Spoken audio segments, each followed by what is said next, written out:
Hello everyone, this is Here's Trivia, and today we're starting a brand new Total War 3 Kingdoms Let's Play as we're hopping back into the 190 Expanded Mod Collection. Now this has been recently updated, and the developer recommended that I try out Chen Wen, who has a very fleshed out faction mechanic for me to try. It deals with alliances, we'll go over this pretty soon, and for those who are interested in trying out the mod yourself, the link will be in the description below. And for those who might remember, we did try this mod out once before when it was first introduced, and it had an expansion into the Korea Peninsula, as well as a map expansion to the northwest. We played one of these Korean factions before. Now this time, we're hopping back into the Central Plains. Chen Wen was the prefect of the entire Yang province in 190. And his main contribution to this period is that he helped Cao Cao recruit a lot of troops during the upstart days of the coalition against Dongzhuo. And the reason why he did that is because Cao Hong was a good personal friend to Chen Wen. So when Cao Cao lost his first army after fighting Xu Rong, he had to find new troops, and he came down south and they recruited close to 10,000 troops from the Yang province, and Chen Wen helped out a ton in that regard. Now, for the game, we have Chen Wen as the faction leader, and we have the Zhou brothers who's working under him. Zhou Xin, Zhou Ang, and Zhou Yu. These three brothers are minor characters in this period, but Zhou Xin in particular was the administrator, I believe, of Danyang in this time period. I understand Liu Yao is here because he is one of the more important characters for the later timelines, but technically Liu Yao shouldn't be in Danyang right now. It should actually be Zhou Xin. And he had two younger brothers, Zhou Ang, who will go on to become a representative for Yuan Shao as a proxy, as the administrator of the Yu province. He took Sun Jian's place. Sun Jian was the proxy for Yuan Shu, and they fought each other. That was the battle where Gong Sun Zan sent his, I believe, younger cousin over, and he died, Gong Sun Fan, I believe, and that led to the conflict between Gong Sun Zan and Yuan Shao. So these are notable characters in this time period. They're just not as notable as the major historical characters, and that's one cool thing about this mod. There's inclusion of a lot of these slightly minor characters who are still relevant players at this time. Now, for our faction, Chen Wen plays with alliances and diplomacy. We have the ability to forge alliances from the very start, not restricted by our rank, and each member of our alliance will provide us a bonus. We can also recruit their unique units. Oh, that is pretty cool. And we can also purchase faction-wide effects for the army, I guess using the bonuses or whatever points we get for the alliance. And we have our own unique unit in the Alliance Sharpshooter and the Fellowship, which requires rank 6, improved armor, decreased mobility, which is fine for frontline units, and these are weak against cavalry, as all archers are, and encourages allies, so probably a morale boost. Rank 3 or higher, we'll get to see these very soon. Looks like we have a unique building. By the look, it looks like a unique version of the inn. Now, most of the building mechanics, most of the general mechanic, as well as even the population and city building mechanics are all overhauled in this mod. This mod is a very extensive overhaul of the game. It will feel very new to you. So for those looking for a fresh experience, this is definitely the way to go. And it'll take us a while to learn all these mechanics again, especially since the recent update. I have not been keeping track. Looks like we are a strategist.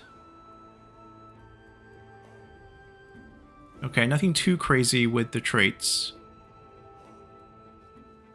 And we will be playing this on Romance with the typical legendary difficulty with 40-minute battle timer. And let's just hop in here. Let's see how this faction is. Alrighty, so as we hop in here, there's setup, which you can actually skip, but we're going to actually do a few changes here. We're going to go the ahistorical path, so Wan Guo and Hua Xiong can live, or else they're already dead by 190. And we'll give all the abandoned land to looters, so no one can have free land to take. We'll leave the Nanman setup alone. Although it would be more intuitive if these options and these are in the natural order, like 1, 2, 3, 4, because like one left alone is over here. Anyways, this way it basically be a 19 tribes, I think, total, instead of just the major 4. You can also destroy them all, or place them all under one faction. And Li Bu can be their own faction, but it will kill off the Diaochan event. I think we'll let him get confederated with Dongzhuo. That way, it's actually slightly more historical as well.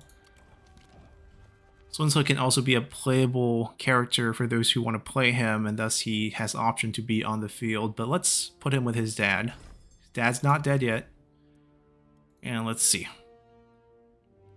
Alright, I like the new changes to the commandery name being printed over the actual counties. So that says Huainan Jun, or the Huainan Commandery. And we are in Huainan Commandery. The city is Shouchun.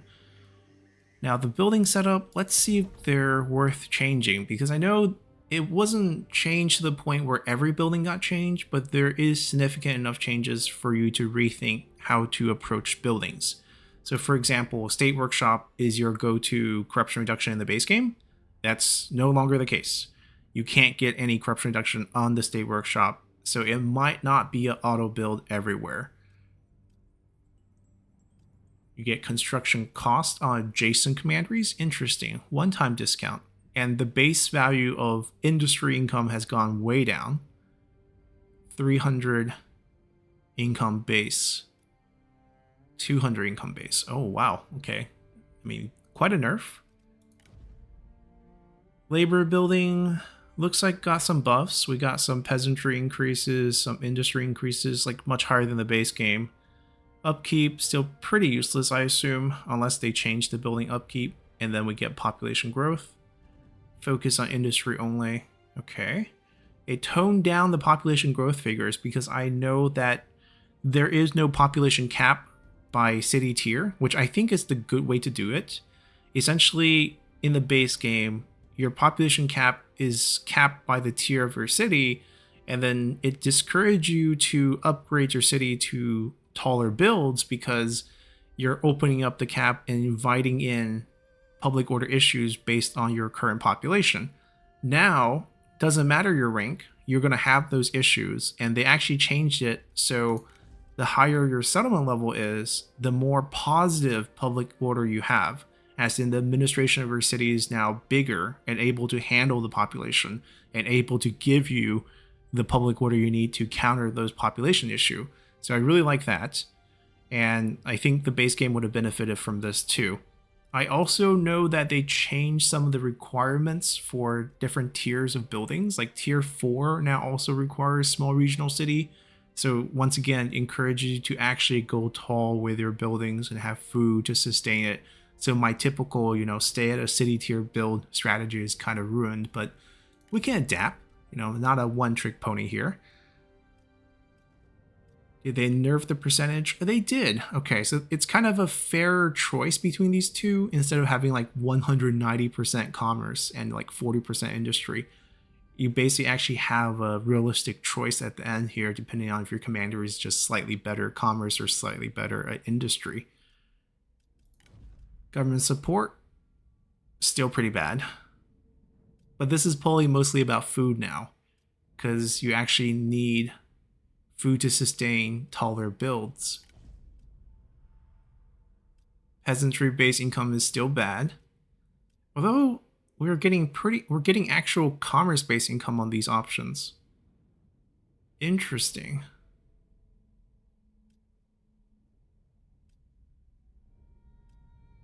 Oh, I don't like the deceptive.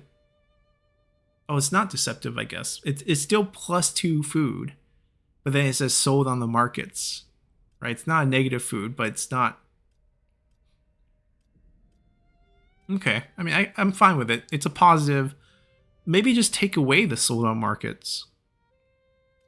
Like they're trying to explain why it's much less, but adds to the confusion. Granaries, are they worth building now? Probably still no, unless they change the county buildings too, where you actually get more peasantry base income. Now this is our unique building, which does replace the inn. We get these points called Web of Diplomacy. and we got to spend it as our faction resource. I guess this is what we're spending in terms of the army-wide bonuses that we can get. Commerce income base is pretty high. 400 on both. This one has the benefit of a little bit more trade influence, which is not that great of a resource, unless they changed that calculator. I don't think they did. And you can see, I guess, instinct unit are just red units, and then purple units and blue units. I'm guessing those are the capacity for allied units that we can recruit once we have alliance. And it's +5. Okay, these don't have T requirements? They don't. Honestly, at first glance, I think these are too similar. 15% trade influence is really not much of anything. The unit type you're getting here might be the only key difference. Like there's resolve units, so green units here and yellow units, where here is more red and purple. So you want a good mix just for that.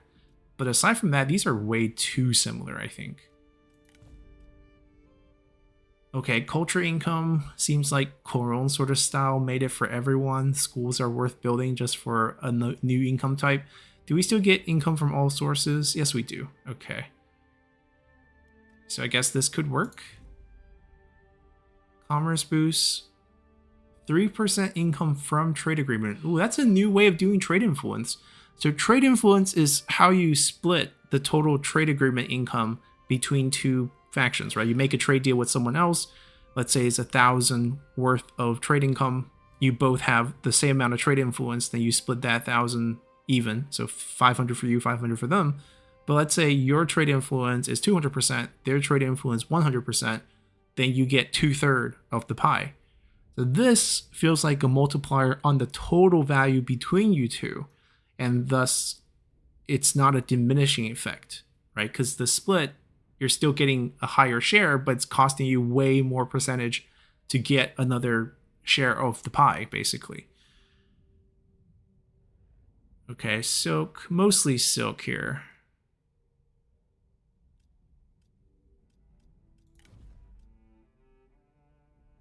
This wasn't really touched. A little bit of the replenish boost to make it a little bit more enticing. But mainly you're getting this for the seasonal deployment or redeployment increases. Forge looks the same. Well, I see the industry value is going up, right? You get a higher percentage industry, but that's making up for the lack of base industry. This used to be 500.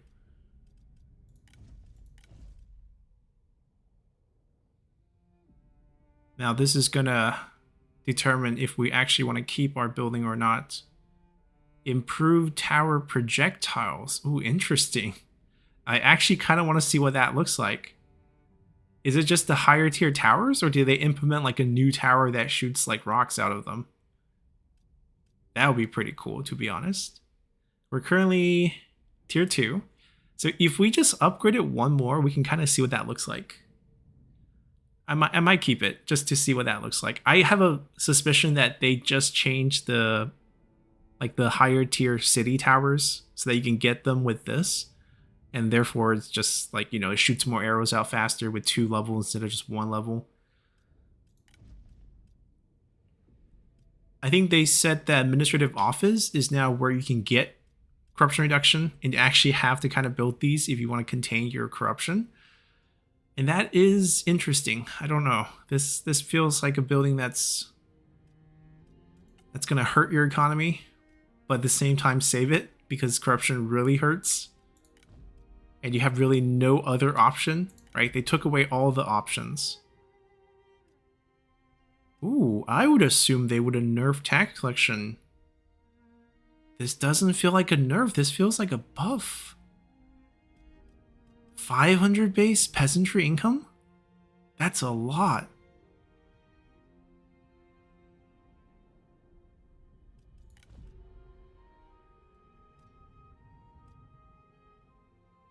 It's a shame these don't provide any positive public order. Alright, so it seems like they rearranged some of the commanderies. Huainan now only has 1 county instead of 3. And these got changed too. Industry income just got nerfed hard. You can still get a 400 version, but in the base game, I think it goes up to 500. And they also nerf the synergy discounts. Blue discounts only 5%, hits 10% at tier 5. Okay, so things are just going to cost more to build. And I'm not sure if they're going to return more money. I feel like economy took a nerf. I mean, commerce look a little bit healthier with this, but what's missing here is the multiplier. The old inn buildings used to have a multiplier, and these don't. So that's going to hurt quite a bit. And we're not going to get a decent multiplier from the private workshop either, because they went down from the crazy 190%. Anyways, we'll learn how to deal with it. Now, the building choices are not great. We're not going to take this. We're going to demolish this for cash. We'll keep this, because I need the food as well. This, I think we're keeping just so that we can see what the improved tower projectile will be. I mean, someone has to attack us for us to see that. But we'll eventually, hopefully, get a chance. So our leader is a strategist. We have armor with his name on it. Cunning, 25 base. He's not going to be our fighter. What abilities are we going to have? Stifling Deluge. Works just like the base game, I think. Wisdom River works just like the base game. Okay, good. Not too many changes here, so we don't have to relearn these. Although the numbers have been playing around, you can see the boost to industry 30% now. 30%, okay, so the commerce, because the base number went up, the percentage went down, and conversely the same for industry. 10% food production, 10%. 10% is a weird number.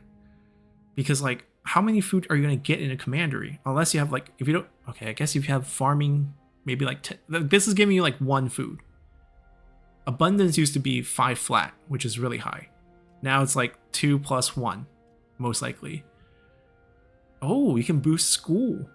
Culture income is like a serious income type now. You actually get boosts for it. I'm surprised to see that.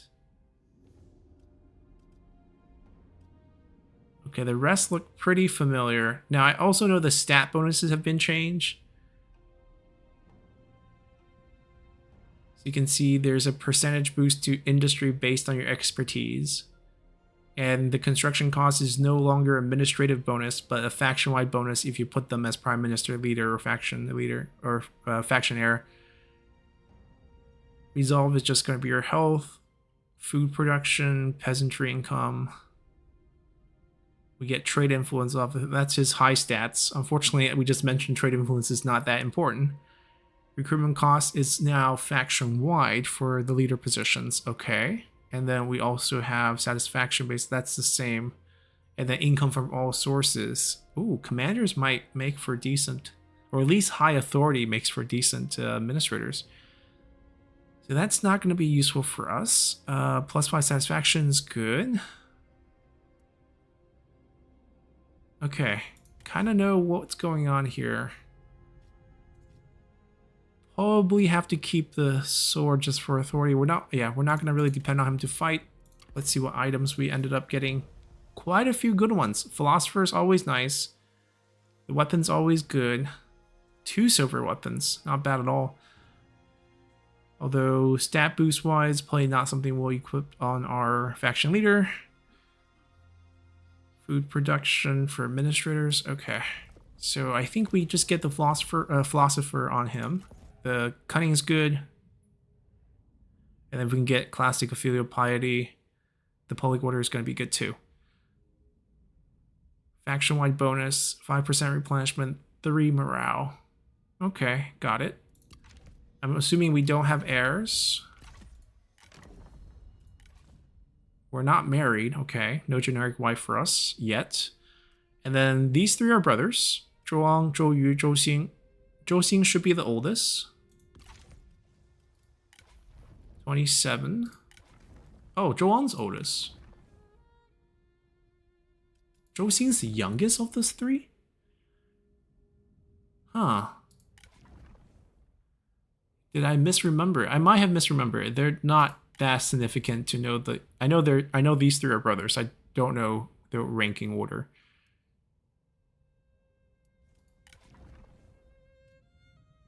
I'm fairly sure Zhuang was the one who was assigned by Yuan Shao to be the prefect of the Yu province.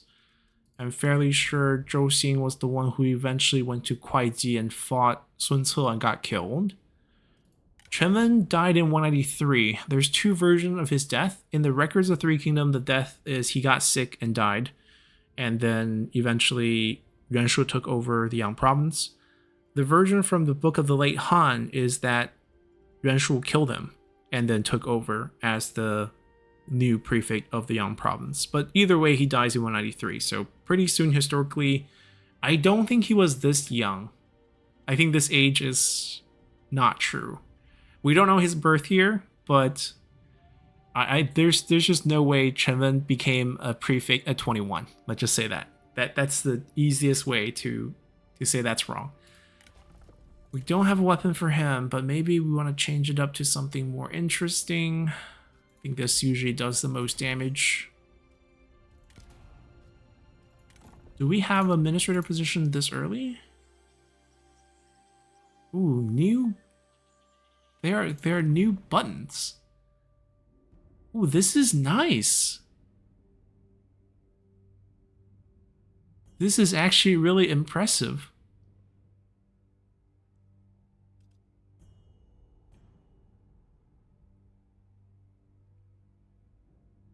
Now I do wonder the highlighted region. Like what are they included in that?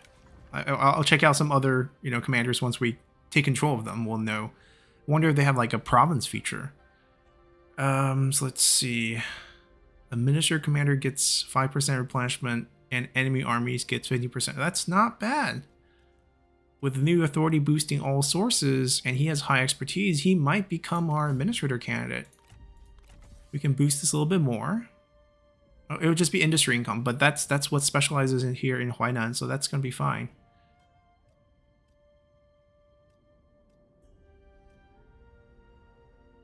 Corruption reduction on this. Okay.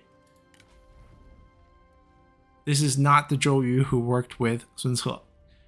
Some versions of his name will be Zhou Yong. It's a word that can be pronounced both ways.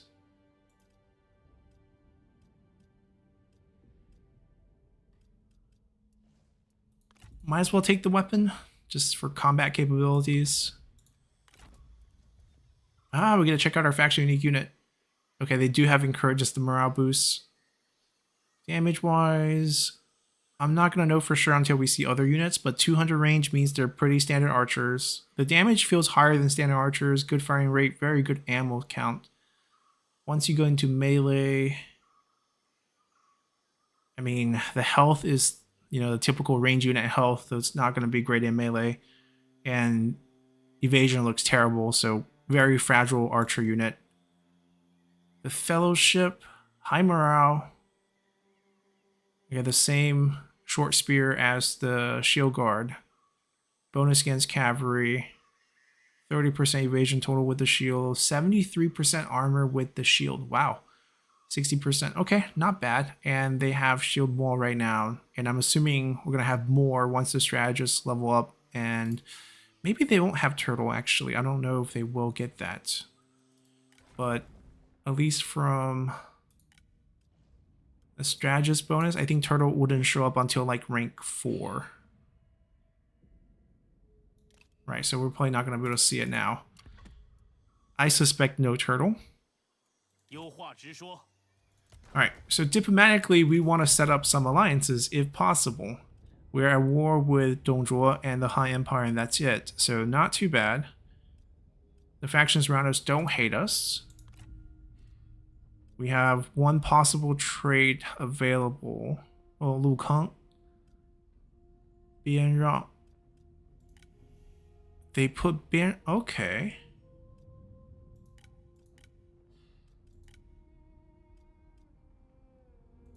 These two have good values. This one has higher value, but the problem is they complete our commandery, so I don't think we want to do that.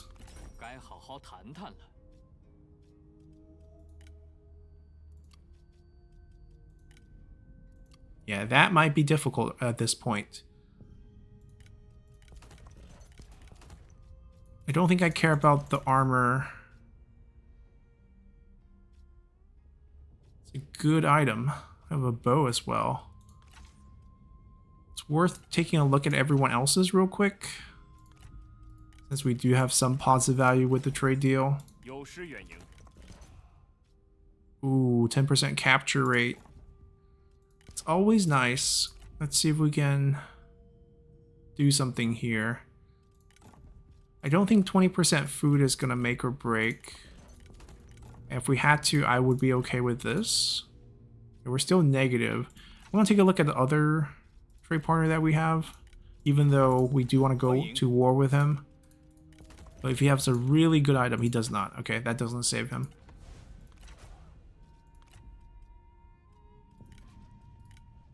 I'm gonna just take a quick look at what they have. Ooh, Legalist Fanatic, which got changed. Oh, it gives corruption reduction now at the cost of satisfaction. Could be a powerful late game option, but it's not the late game right now, so we're not gonna do it. Looking at the fact that they both have the trade available and it's just negative value for us. So I guess the best item is controls. Get the shaman.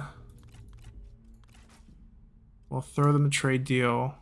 And then we don't have extra food. We just have to give them money at this point. I don't think any of this is going to be positive, unfortunately.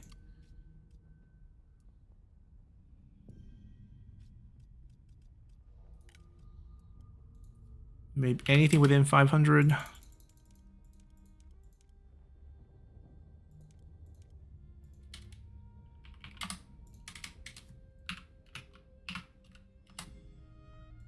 See if we can shave off another penny or two.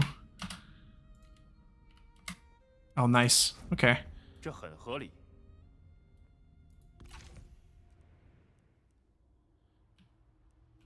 So as much as we can go to war for free with the Hun and take a piece of land, and possibly 2 pieces of land. Now, one of them was loyal, I believe, which means we don't have to deal with desire for higher office that much. And thus we can use him more freely here for assignments. I mean, there just wouldn't be any overlap available after that. Do I want him to lead? Yes, I do. And he can equip the shaman.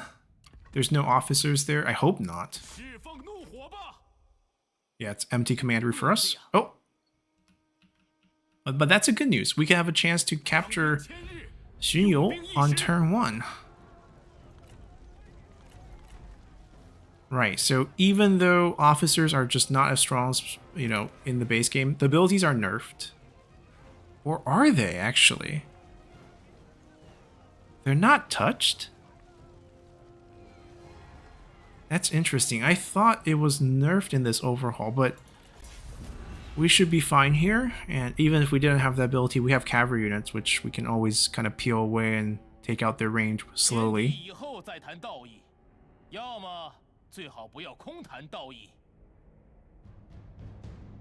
We'll see if we can grab Xunyu on turn 1.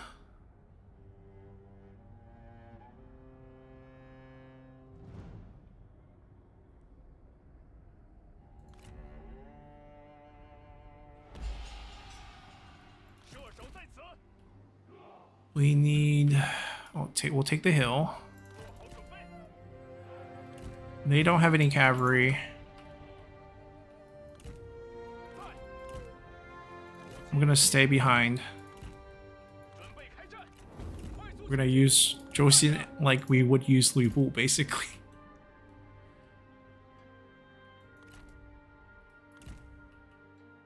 There is this terrain here that we can actually utilize.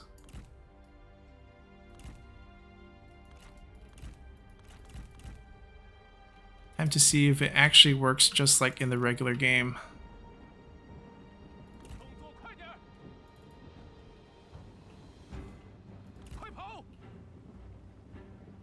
Okay, he just has the foresight ability. I think he just gives vision, right?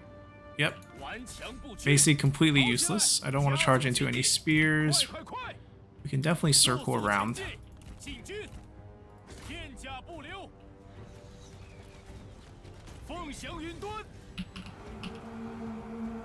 Let's see if these flags all drop. Okay, I think it works pretty much as the base game. Good to know. So I guess combat-wise, not as much as an overhaul as something like Trom. But the buildings, mechanics, and just the sheer number of factions and the expanded map, this mod has it all. Look at our hand, the artwork. Maybe it looks kind of weird, to be honest. Am I getting charged? Not yet, not yet. Give us 5 seconds.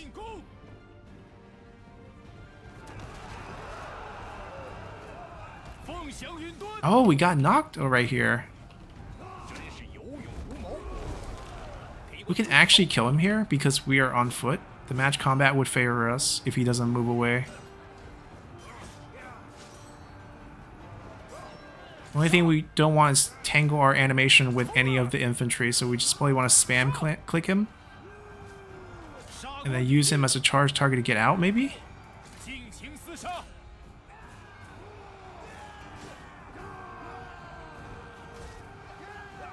I think it's a good trade, although being a vanguard, losing health does hurt our morale quite a bit. We're gonna have to move up, actually fight this. Hopefully he can bounce back from this. Yeah, faster, stronger army enemy nearby goes away, and then he should be able to bounce back and still assist with a couple Flame the Phoenix later on.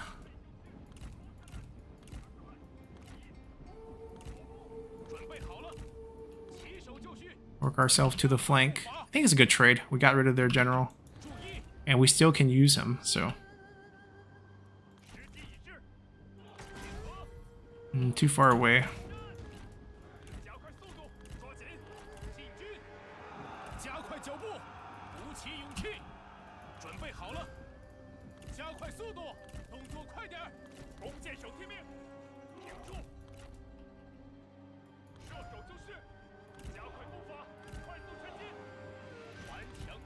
It's interesting they changed the AI behavior to have them shoot at generals even higher difficulty. Okay, you can crash back in there and unleash your...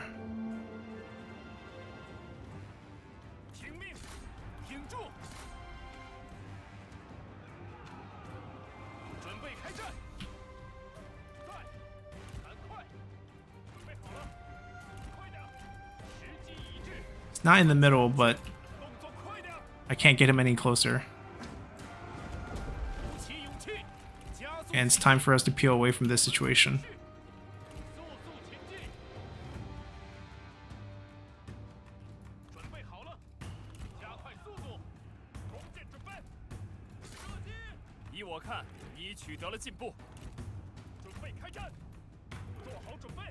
Yeah, we'll be fine.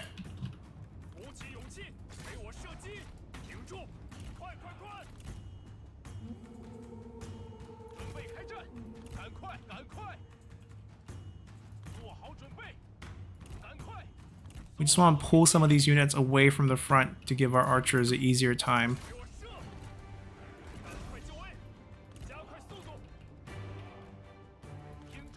But not so close that they can actually shoot at us.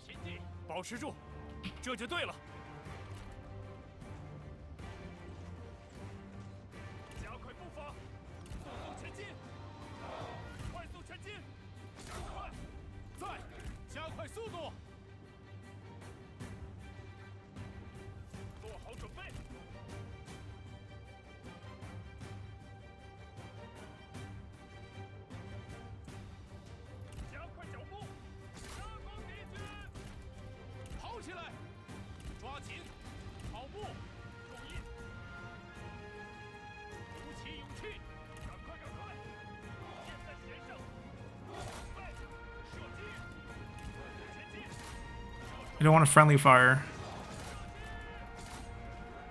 时机已至，顽强不屈，准备就绪，加快速度，注意，杀呀！时机已至，放箭，放下来，进军，做好准备，准备好了，准备好了，顽强不屈，进攻，诛灭敌军，抓紧，顽强不屈，诸军待命，准备就绪，在。 加速前进，快跑！速速前进，射杀敌军！准备好了，射翻敌军，诛灭敌军！进军，加快脚步！马军准备，进军，加快脚步！尽情厮杀！准备就绪。 How did it bounce back while taking damage? That's my question. 进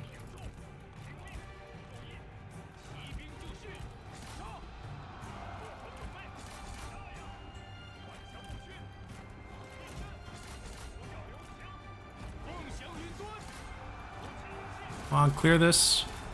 Charge through. Okay, they are done. 准备开战，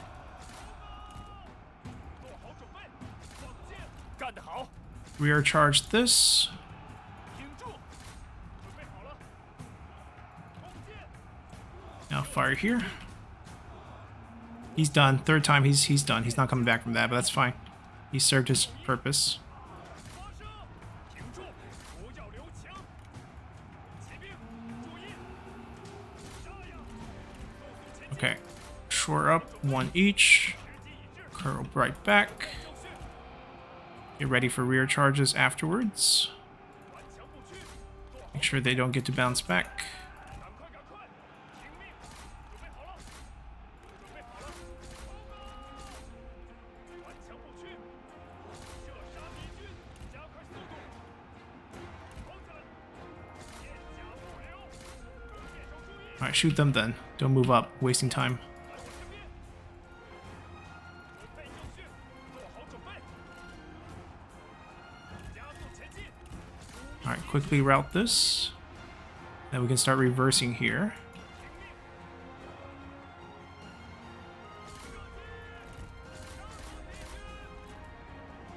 时机已至，毛兵注意，尽情厮杀，做好准备，杀，挺住，鼓起勇气，杀！时机已至，放！进攻！准备好了，尽情厮杀，举起长矛，准备好冲锋了吗？动作快点，诛灭敌军！鼓起勇气，顽强不屈，做好准备，听命，快跑！注意，做好准备， Alright, stop firing. 冲啊！准备长矛，挺住！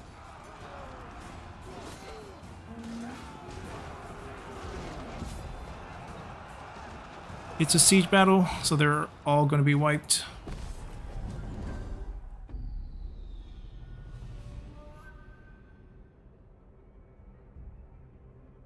The archers are pretty average.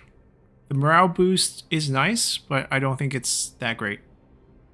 I mean, it's better than Archer Militia, but it's pretty much just archers plus. A little bit improved, but 我军如 not by 天助 much. 气焰大胜，开战！ Up to 200. Okay. It's decent. Seems like peasantry is like the new thing. 打起精神来！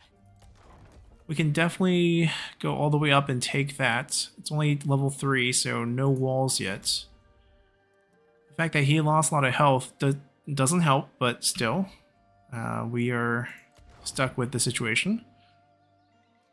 Made a little bit more money. I don't think we can get anything else diplomatically.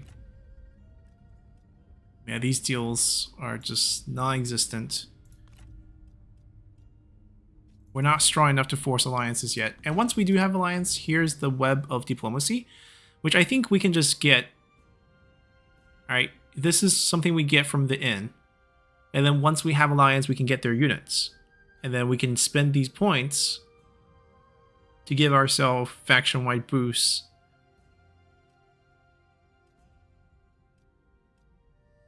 I think they're all 5 turns. Oh, this one's 10 turns. So everything's like 1 year effect. This is 2 years. And essentially this is just a little bit of public order faction support. 30% income from... Okay, that's nice. And then 15 turns cooldown after that. So pretty long cooldown actually. 5 and 10. I mean, ratio-wise, that's still the best ratio. I mean, they're pricey. We get 5 points per turn per level 5 in. Okay, so basically late game scaling is going to be quite strong, but early game we are probably not going to expect to see much of this.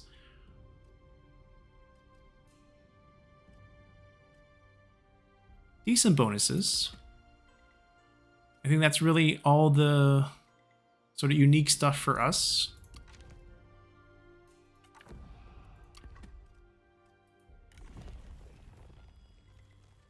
I think the only major change on reforms is that units are no longer unlocked by reforms. Instead, I think it's unlocked by rank, which we can kind of see here. Right, rank 3.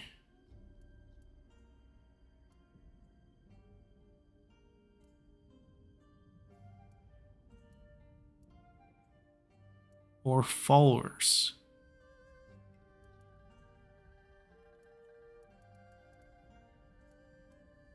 I mean, are we just actually going to be able to see all the unique units because it's technically available to my faction?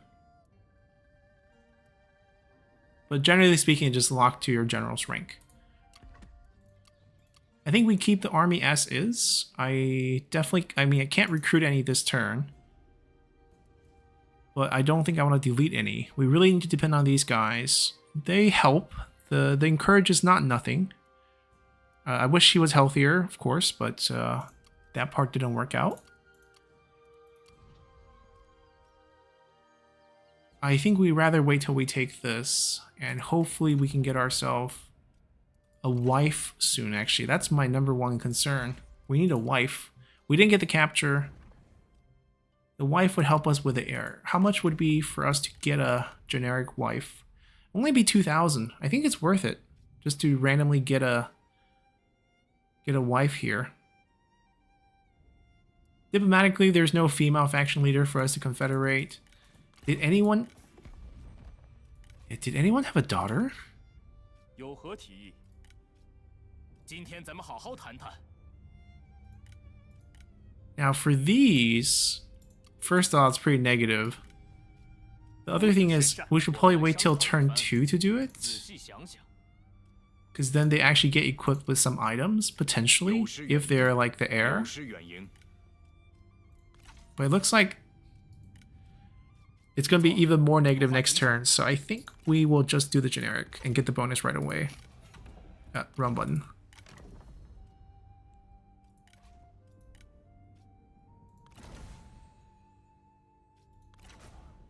I wish it wasn't another strategist, but you can't be too picky. A bandit strategist? How? We're not a bandit faction.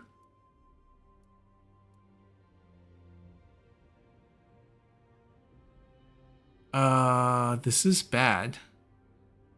We do get minus 5% corruption, but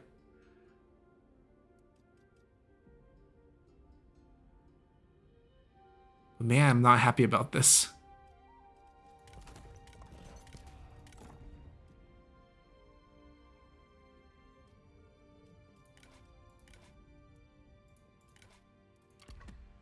Okay, so I might summon her onto the field next turn and see if she dies on the field. There's no commerce here. 杀呀！ I guess it just shows the area around you. Right, because that doesn't look like any sort of like... Oh, they're showing adjacencies maybe.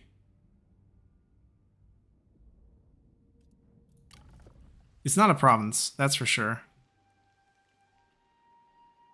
Anyways, we'll continue here and see if we can pick up another territory next turn. I was hoping for either another commander for a wife, or... I mean, even Sentinel's better, because the high expertise actually gives faction-wide bonus. I didn't make her my heir. I probably should have. I would have got, what, 7% more trade influence? And then corruption reduction doesn't do anything, because we don't have any corruption right now. Yeah, we would have gotten 7% trade influence, which is not much. We'll take a look at how much we missed out.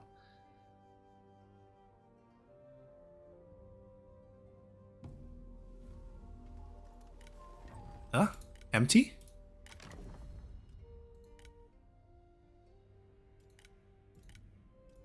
Is this supposed to be like this, where we don't see their stats? And we can't right-click them?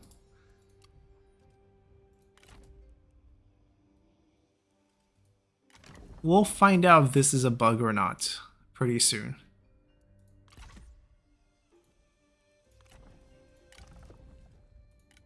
I want to throw her onto the battlefield. Okay, first let's test the income situation. I'm going to make her my heir. Mainly for the 7%. That's the only income changing thing.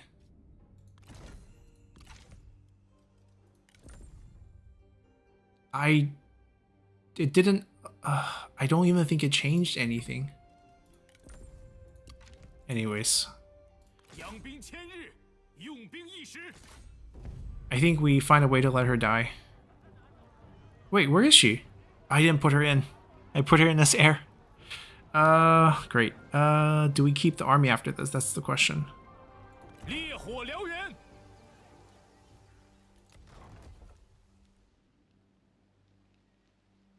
There's still land here, but I think Cao Cao's going to be trying to take that pretty soon.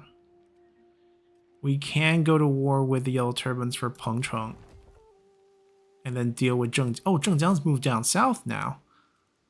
Interesting.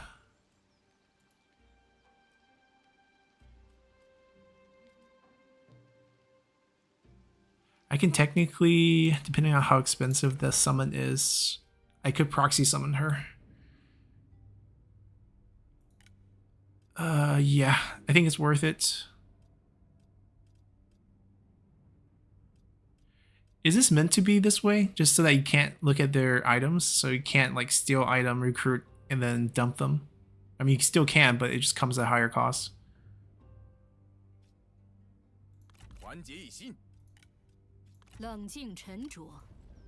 We'll take this chance to delete the units.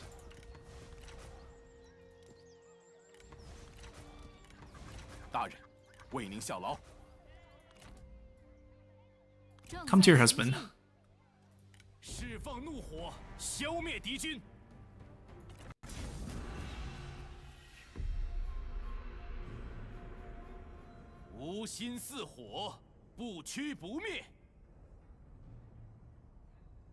We're probably going to keep the army on the field and fight the Yellow Turbans into Zhengjiang.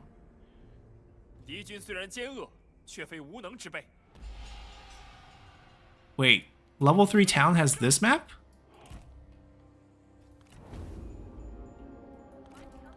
Okay. Shouldn't they at least get a settlement? How is she gonna die now? This might be difficult for her to die here. She's not unbreakable.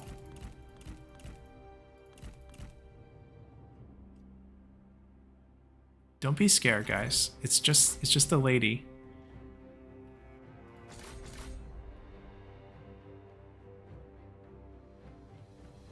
Yeah, the question is, can she bounce back?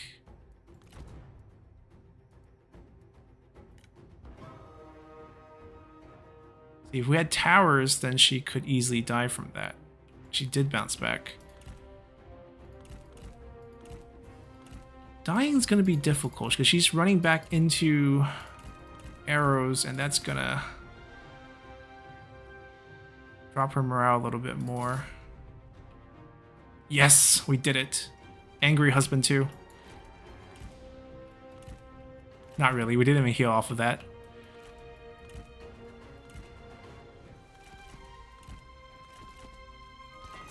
She knows. March up.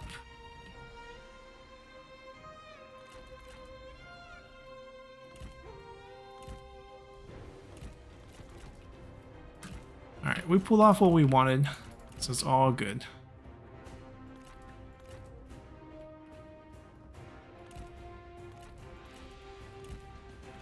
They're gonna back up into the tree lines.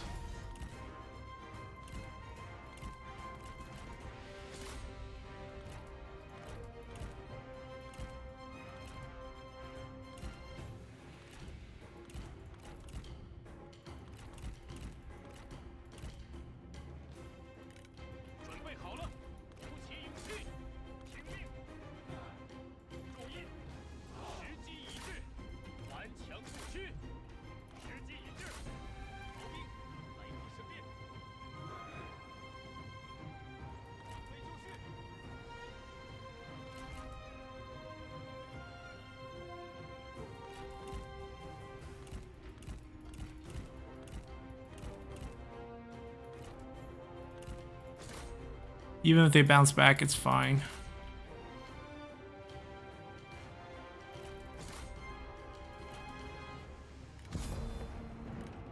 The map is interesting. I thought they would at least get a town.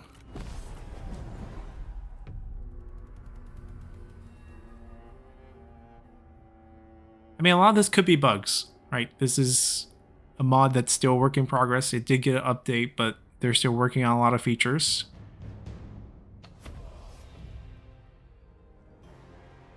Time for you to fall.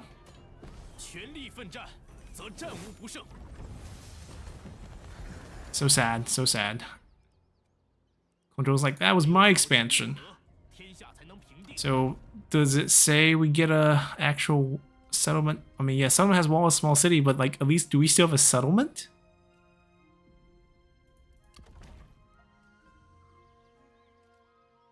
So we cannot build this until small city, or oh, we just don't have enough money. Okay, that's fine. Hit rank 2. Rank 3 would be where we can recruit some fancier unit, I believe. Wait, I thought these are locked behind rank 3. That's what it said on the information screen outside, and these are rank 6.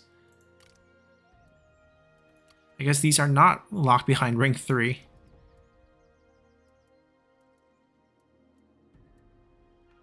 Okay, so basically militia tier is available. I'm curious what happens if we recruit her. Now, we can't marry her right away because we need another 2,000, but this would be a sentinel. We have no idea about the stats. That's the crazy part. I have no idea about even if she's a spy or not, right? How do we judge people? Let's wait one turn, see what happens. Here, I probably want to get some web of diplomacy going. Even though I think tax collection is probably the smart thing to do here. Or we use this as a buffer zone. Wait, this is Chen. Where does Cao Cao start? Incheon?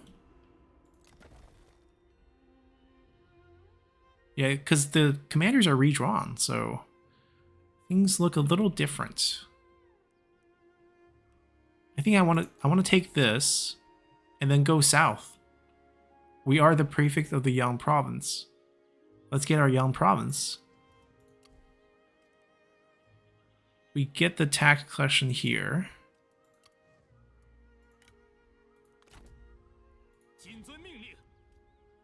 I'm gonna buffer this and just run tax until it gets overrun by rebels, and I'll be okay with that.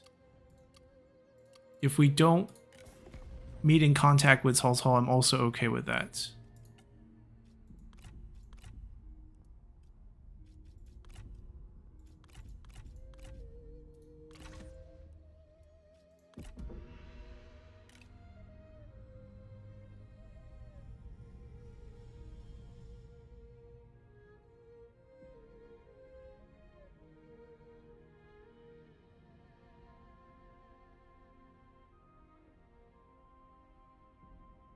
I hope they can hold on to this, and they can hold on to this as long as possible, because they're actually friendly buffers.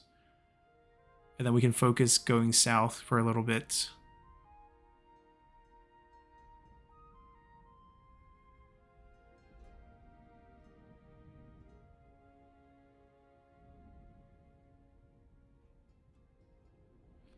I mean, there are quite a lot of factions, and the turns do take a long time compared to base game.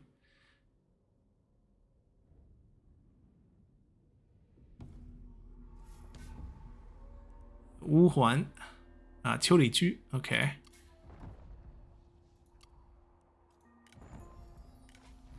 Okay, now we can see the new ones. So the first day ones are just bugged. A ringleader. I guess not suitable for a wife.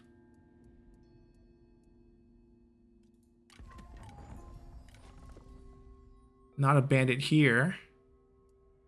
+2 public order. Not too bad. Lookout is not that useful for a wife. So these we still can't see, which makes me scared to even recruit them. Because it feels like they're just bugged out.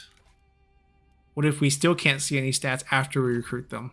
That would be terrible at that point. Alright, we're gonna recover on our way back, get over here, recruit more units, and then go after this. They don't have any alliances, so I don't think it's gonna matter that much.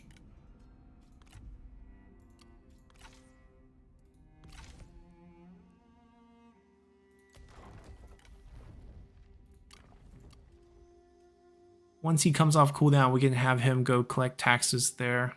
It's gonna be a little bit more lucrative than here.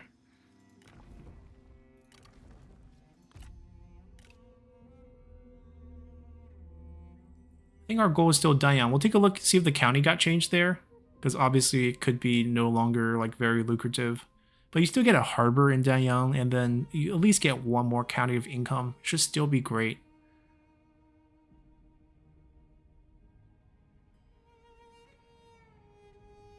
And the only commander I can think of wanting to be drawn up in this area is like Commandery of Wu is kind of missing.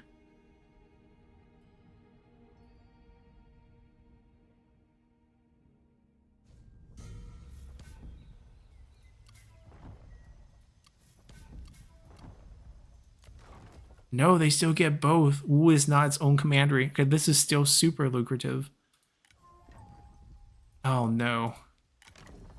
So it's wave of people that we can see and then wave of people that we can't see. This is annoying.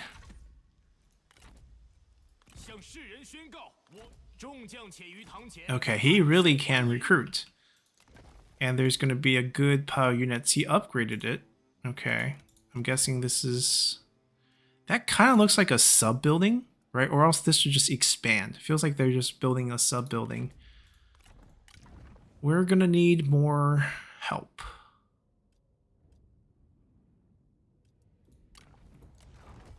First, let's assign him. Our income is decently healthy. Is Chancellor still the same bonus? 15% peasantry. And looks like it's giving the faction-wide effect of the character as well. So that kind of changes whether or not you would want someone. Right, they're not showing us the bonuses. I'm trying to use this as a way to see if I can see what stats they have, but not happening. Yeah, we're just going to drive up the negative public order.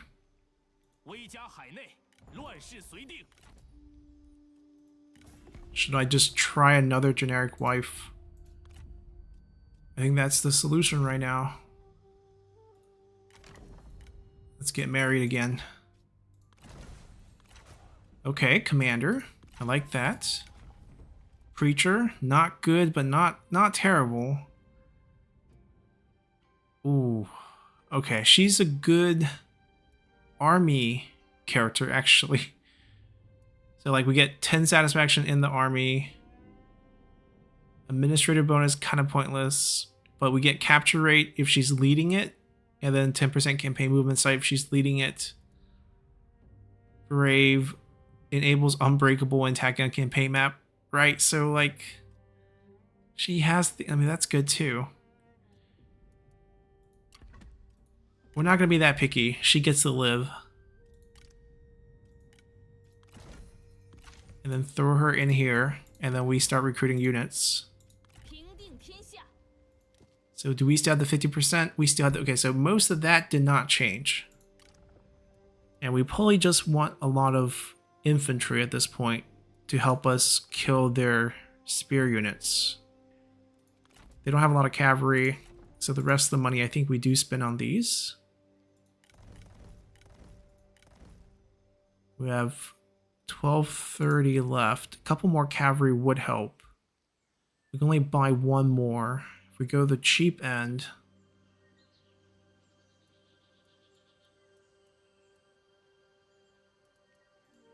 not a huge fan of that idea, actually. A couple more sharpshooters. They haven't improved their worth either. I mean, we can just go with this army. It's fine. If we really want to feel safe, we can get a couple more and then switch them to cavalry later. Just get one right now? Alright, we'll just get one right now. Because we gotta wait for this wave of replenishment anyways. Let's see what our first reform is. We're not taking that because we just recruited and I don't really care for 5% at this point. We didn't even do the title switch. Because she's our wife. I don't want to give her the title for the retinue discount.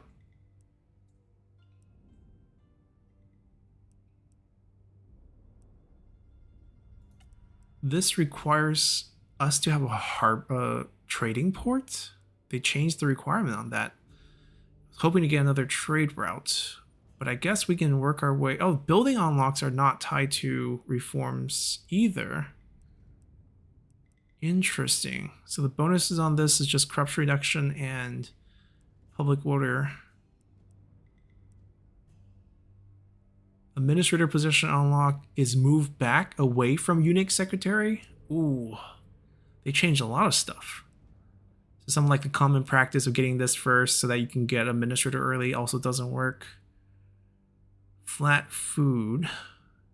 Green building construction cost. Might come in handy later on. They moved it up so far to the front. It used to be on this one.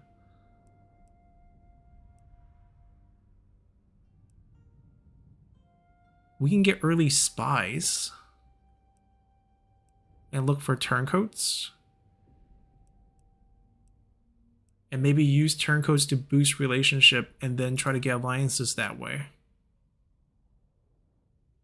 But economically, it's not going to help us at all. The settlement upgrade, I think this one's actually going to pay off pretty nicely. We can go for this next turn. That way we can actually get our administrator.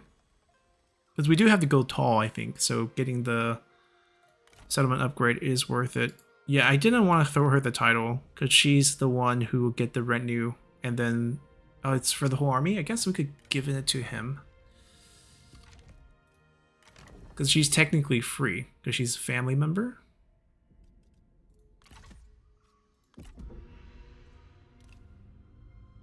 Arm race. It'd be funny if they leave and go attack somewhere, and then we pick up this for free. That would be the best case scenario for us. Not sure if that's going to happen. And if we just have to fight it, we'll just fight it. Hopefully they do leave though, because the retinue is also no easy task. That's where they'll get a couple cavalry units and some good melee infantry.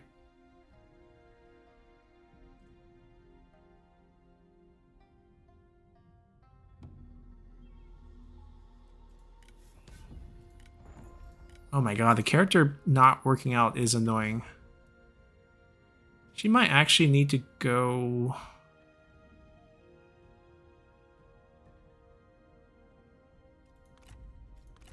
Let me take that, actually.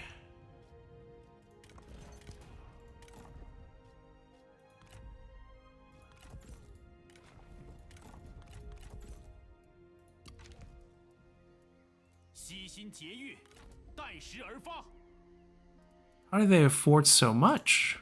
That's the girl we could have married.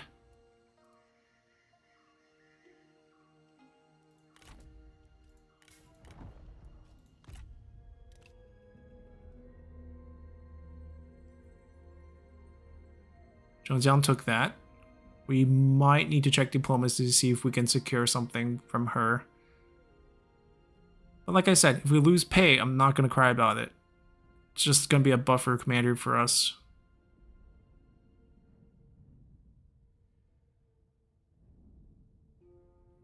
You look at Control, so brave, not fully healed, walking into foreign territory. That's a lesson you can learn from him.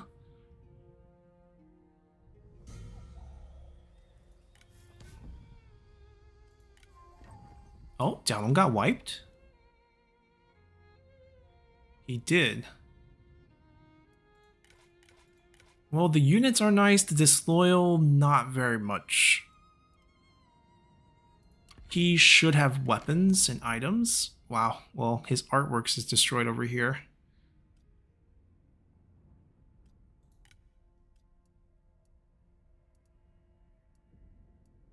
I think he's worth recruiting just for the items alone.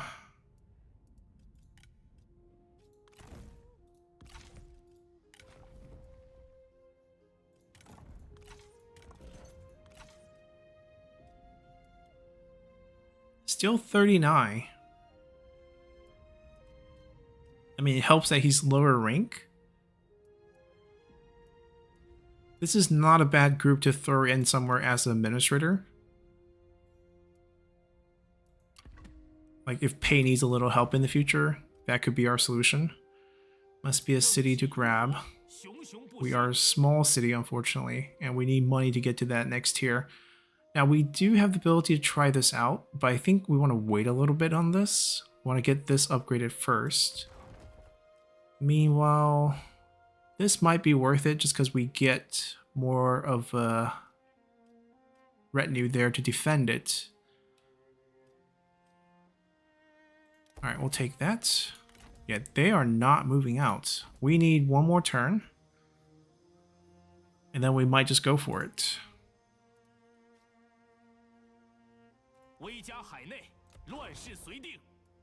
Oh, diplomacy check real quick. 6.2.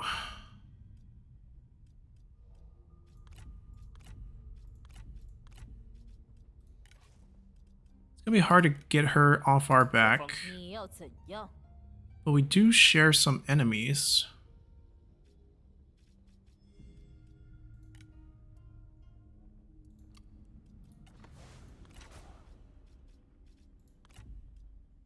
$50 is kind of neutral. I don't think that one's neutral at all.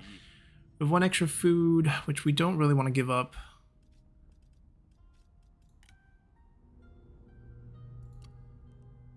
Hopefully our military strength will go up. She will heal... Oh, he will heal more than me. So, might be better if we attack this turn. He has no friends.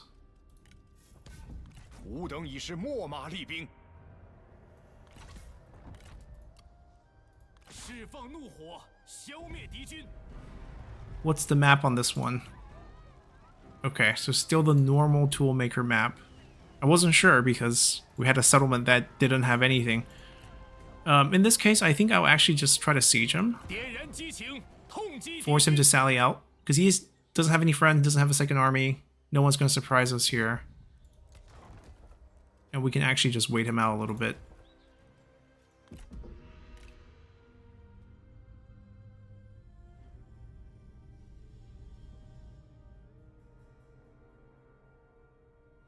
He should attack us.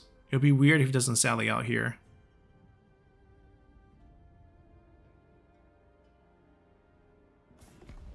Oh, so his army's meant for us.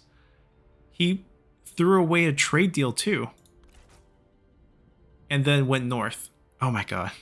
That just really confuses me. Now, is our trade still on the table? Or is this just not updated yet?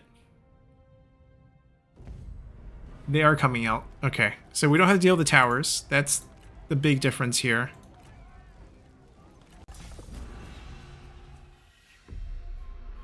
And we're just going to have to outplay them here. They clearly have more units.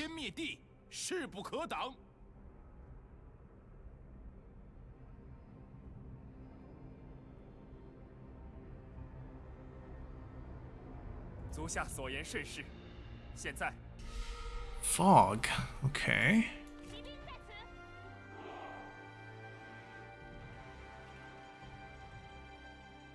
I don't think I want to use that patch of forest for anything. Like, we can technically step into the forest and fight, but then we'll be fighting downhill. What if they have fire arrows? It's not really worth the chance. Just gonna get wide open here. It'd be better if we can hug a side. Actually, no. The routing... I think morale-wise, we should be favored, especially with this encourage setup. We're the defending side, by the way, because they're sallying out, so we're in no rush. Oh, come with us. That hand looks so off in this shot. They can't see us, right? Because of the fog.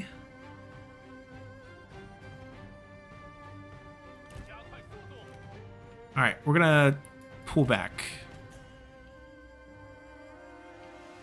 Because like I said, they're sallying out, they have to fight us, and if it's a draw, that favors us. Because they basically expended their force, and they couldn't kill us, and then we go back into the siege, and they get weaker and weaker.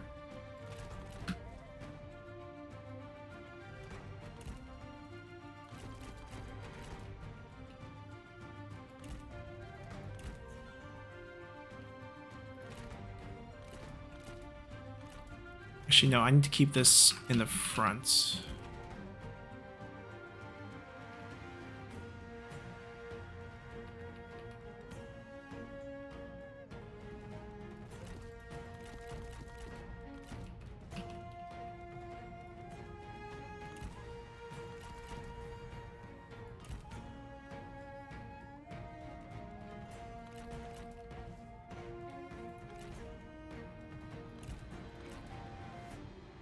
Just to maximize the encourage that we might have.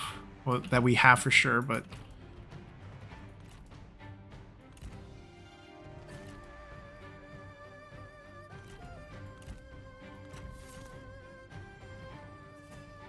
She has a good boost. And it's better to use him as a smashing general than a dueling general, especially since he doesn't have a good weapon. And now we wait. The enemy has to try to scout for us in this fog. So I guess the fog is actually going to hurt them, but it's random weather. Hopefully some of their units will spot us and we can actually pick them off. And then they'll group together and then march together over here.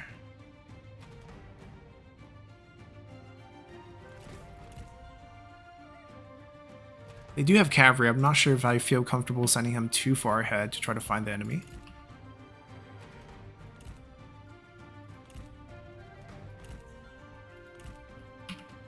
They're coming together. Okay.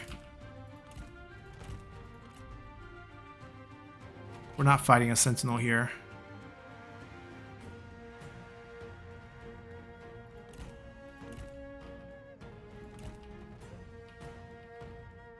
We'll fight this with our units. The good news is they're double strategists, so their generals aren't that threatening. There is 2 woods in the river, though. That is annoying. No one's unbreakable.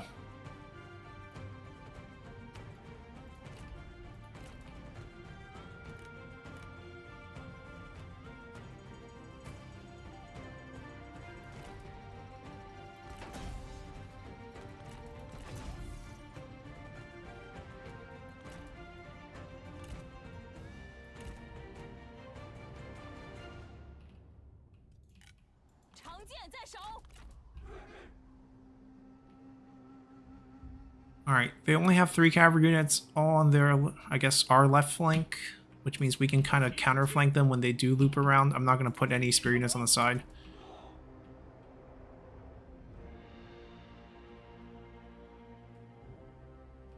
I think we want to weigh this side a little bit heavier than this side, because this side we have the option of having our cavalry come help later. Actually, 4 cavalry units, take that back.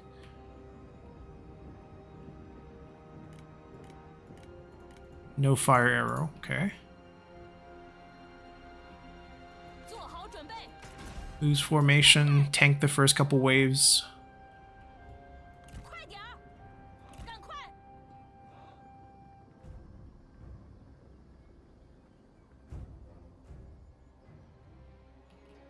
准备好了。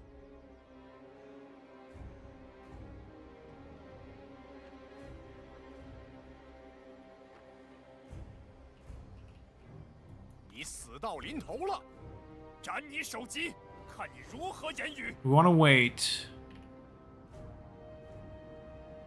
Even if their cavalry end up getting clean charges on our Saber Militia, I think we want to wait.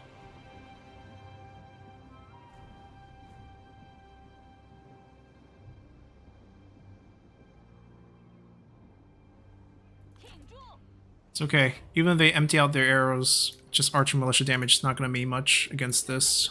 We have good missile protection here. And they're not going to be that patient. They're going to move soon. Now the question is, since the cavalry's not on this side, I can get some early smashes into the swords.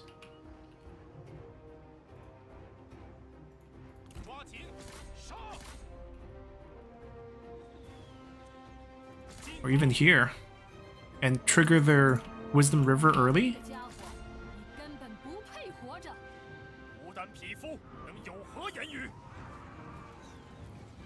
Drag us into the middle.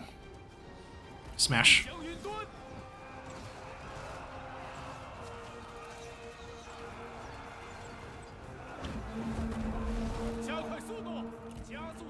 Alright, they're coming.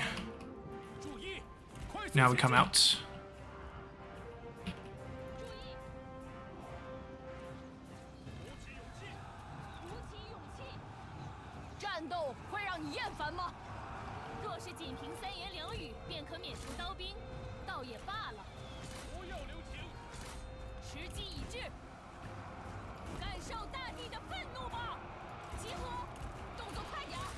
Pull away.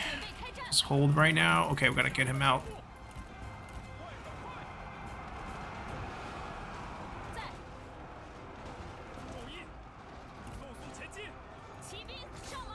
Just gotta kill off their cavalry here. And then the rest becomes a lot easier. That side's gonna be in trouble. Not much we can do about that. I can offer a little bit of help over there.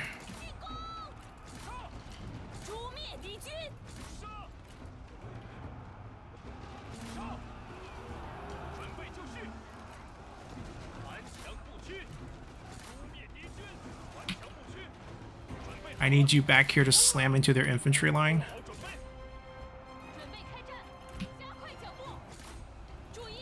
Okay, I need you guys to also slam the infantry line now. She can stay here. I'm just going to try to harass as much as I can as a strategist.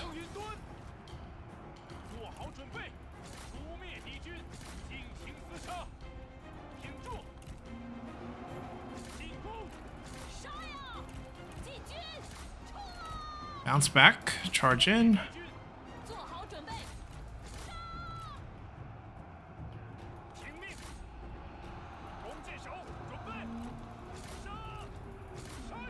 Alright, we got this.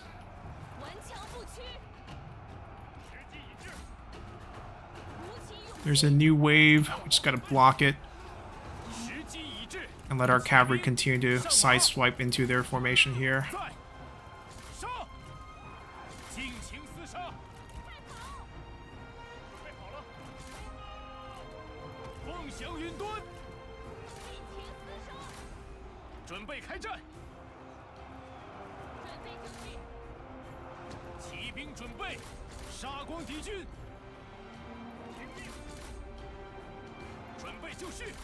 Stay with them. Stay here to encourage. Push up to encourage.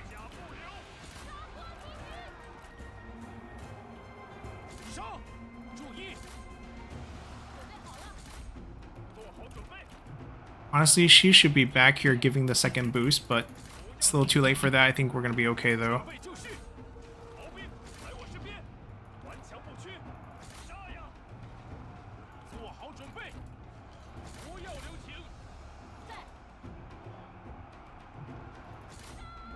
Alright, we're just gonna let him hang out over here, not overextend. 下不留，跑起来，做好准备，杀呀！挺住，冲啊！准备就绪，加速前进。鼓起勇气，准备好了，诛灭敌军，在，快快快！ Alright, they routed. Our cavalry's still decently healthy. We definitely want to give chase, 注意， because we still have to fight the siege afterwards. 注意，鼓起勇气，诛灭敌军。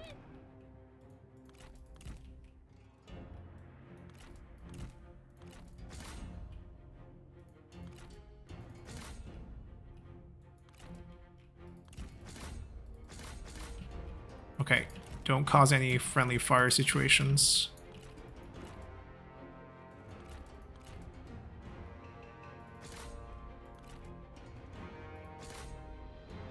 Yeah, that's why less than 10%.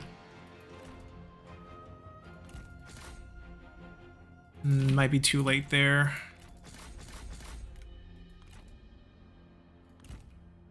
That's just a peasant band, but we'll kill it.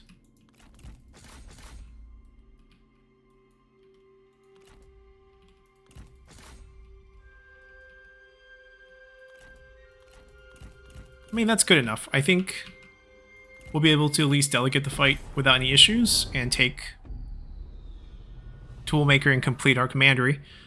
And hopefully Kongzhou's army won't bounce back until we get to spring, and then we can put Jialong to good work as a new administrator in Pei, just to give them more trouble. Maybe we'll hold it, and if we don't hold it and Jialong dies, I wouldn't feel bad about it. And meanwhile, our army can replenish up a little and then head south. Oh, we would actually recruit anyone right now. This way, take their entire retinue out, and then get a chance to get an easier delegate. If we don't like her, we can just fire her.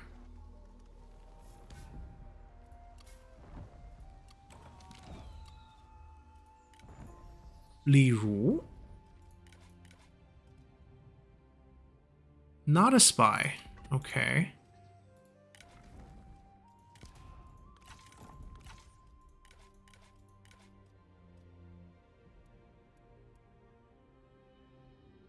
I wouldn't say she's bad, but I don't think we need her. So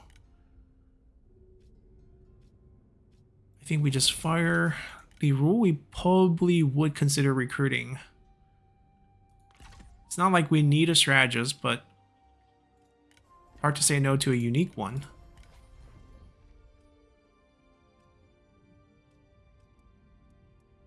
It's only level 1 too, so it's not gonna like have any satisfaction issues right away.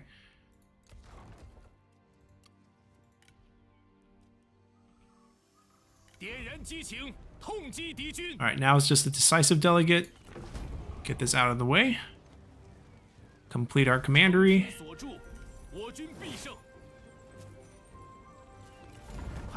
Wipe out a faction. And I think we have a trade agreement available.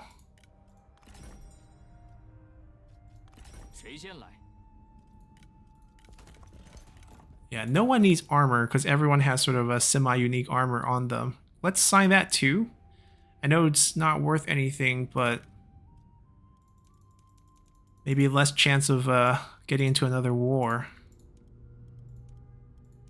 Especially since he's a courageous warrior. But he's honorable, so I guess once we have the deal, it should be fine. What happened with Kongzhou, though? I'm curious. I thought that situation with the trade... Okay, alright. It's a personality. He's cunning.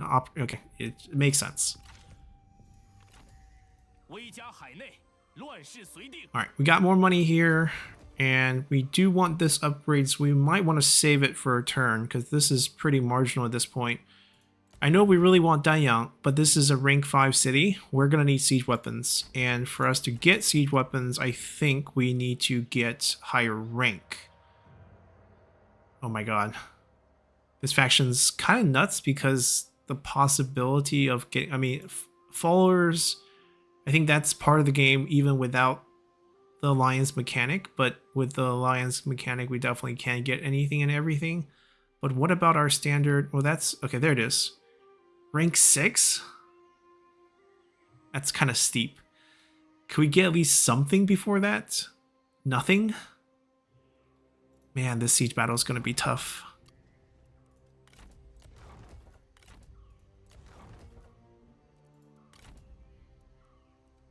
What about... I want to click on his army right here. Oh, there it is. It's a full stack.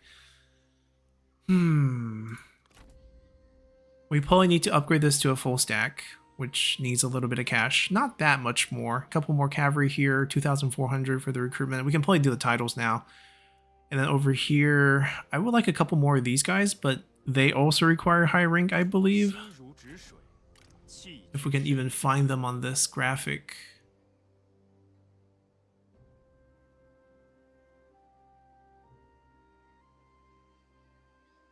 Okay, these right here. Rank 5. Rank 5, okay. Still very far. So either we... what about regular crossbows?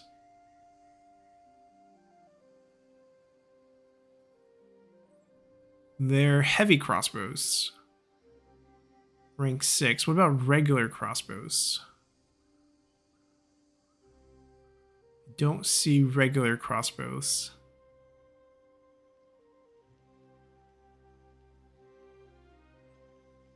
There's too many. Okay, this is easier to see without the image that blocks it. But I still don't... Okay, so there is mercenary archers, E-archers, Furies of Beihai. No. Regular crossbows, please. I don't see regular crossbows.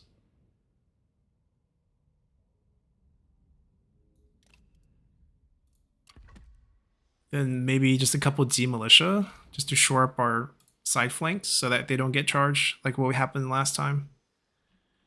Anyhow, so that's probably our expansion tactic. We want to go south. We did secure a trade route here. Hopefully we'll last till spring. Control army went up for some reason. If they take it, that's fine. We'll put the administrator here to defend this.